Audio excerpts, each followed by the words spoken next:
For Breitbart News, and Nomiki Konst, founder and executive director of the Accountability Project. All right, so at the beginning, I just want to separate, for the purposes of this discussion, what's happening at the University of Missouri on the race front, which is very charged, and you can understand some upset over what's happened with the race issues. Separate that for today from call the cops on this campus if someone hurts your feelings. If someone hurts your feelings, and that woman at Yale yelling at the professor for saying, I think Halloween costumes should be allowed and we shouldn't be censoring them. How do you sleep at night? I'm going to leave. Good, go. I mean, I look at that. You tell me, Nomiki, because you're going to defend these people. Of course. I look at that and say, I can't wait for my kids to get out there in the world against these people. I can't wait. Well, they're going to kick some... That's my reaction. Am I wrong? Well, okay, to be fair, these are not administration, these are students. These are 20-year-olds who are reacting, and it's a very racially charged environment. You know, words matter. And so when that letter was sent on behalf of an administration official, somebody who's supposed to represent the students, to create, you look at the documents that Yale sends out, the application documents, and it's all about having an inclusive community. This guy was defending Halloween. Well, he wasn't defending Halloween. He was defending being offensive to a community of people that are being marginalized. I mean, 7% of the Yale... He was saying if you want to go as Tatiana, the frog princess, you should be allowed to. No. He was acknowledging that someone who shows up in blackface, it's okay, it's a joke. And you think that should be banned? You should, Halloween, that should be banned. And what if you want a guy who wants to dress like a girl? Should he be banned?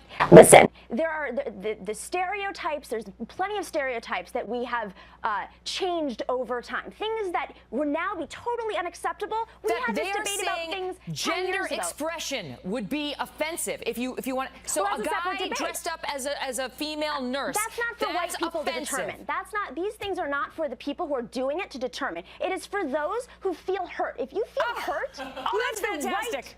I hope you have young kids like just exactly my kid's age. Ben, you take it. I understand the offense. I understand you go to the race place and what happened to swastika, but you can't wear the Halloween costume you want unless no one finds it offensive.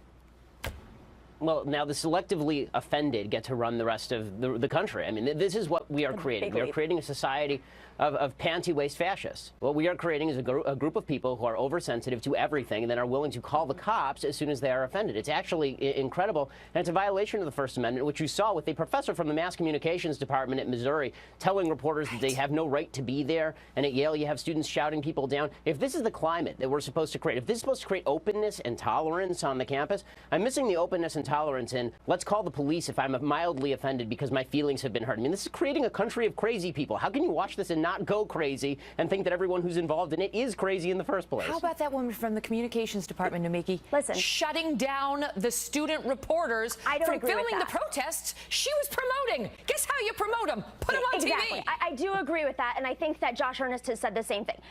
There's a very thick line between being politically incorrect and being racist, and words matter. So when a community of people that has been perpetually marginalized at institutions across America over history feels offended, we should acknowledge that. And I think that these protests are a reflection of a community of minorities that feel unacknowledged and not respected. And so, Ben, I read your article today, and I was shocked by the language you used. You were saying that it's time for the right call the police to right fight. Yeah. No, but you read his column. Evidence. All this is screaming and feelings. How about like a shred of evidence, even for the incidents that actually happened at Missouri that drove this? Really? Where was the police report exactly when it came to, for example, the first N-word incident that led all of this? There was no police report on any of that. In the second incident at the N-word at the University of Missouri, the administration investigated, and the kid's under investigation. In the third incident with the cop car, with the car hitting the guy. Let me just ask you this, because we're short on time.